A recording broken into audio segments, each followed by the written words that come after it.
بسم الله الرحمن الرحيم.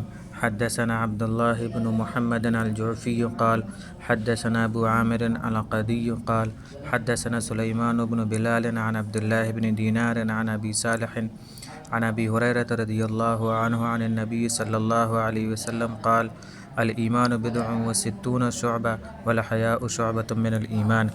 حضرت ابو ہریرہ رضی اللہ عنہ سے روایت ہے کہ نبی کریم صلی اللہ علیہ وسلم نے ارشاد فرمایا کہ ایمان کے 60 سے زیادہ شعبے ہیں اور حیا بھی ایمان کا ایک شعبہ ہے، یعنی شاخ ہے۔ باب المسلم من سلم المسلمون من لسانه ويده. حدثنا آدم بن أبي إياس قال حدثنا شعبة عن عبد الله بن أبي الصفر وإسماعيل عن الشعبي عن عبد الله بن عمرو رضي الله عنه عن النبي صلى الله عليه وسلم قال المسلم من سلم المسلمون من لسانه ويده والمهاجر من هاجر ما نهى الله عنه.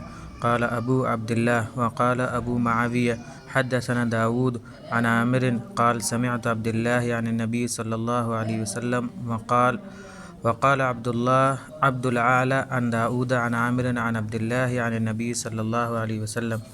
عبداللہ ابن عمرو رضی اللہ عنہما سے روایت ہے کہ نبی کریم صلی اللہ علیہ وسلم نے فرمایا کہ مسلمان وہ ہے جس کی زبان اور ہاتھ سے مسلمان محفوظ رہے، اور مہاجر وہ ہے جو ان چیزوں کو چھوڑ دے جن سے اللہ نے منع کیا ہو۔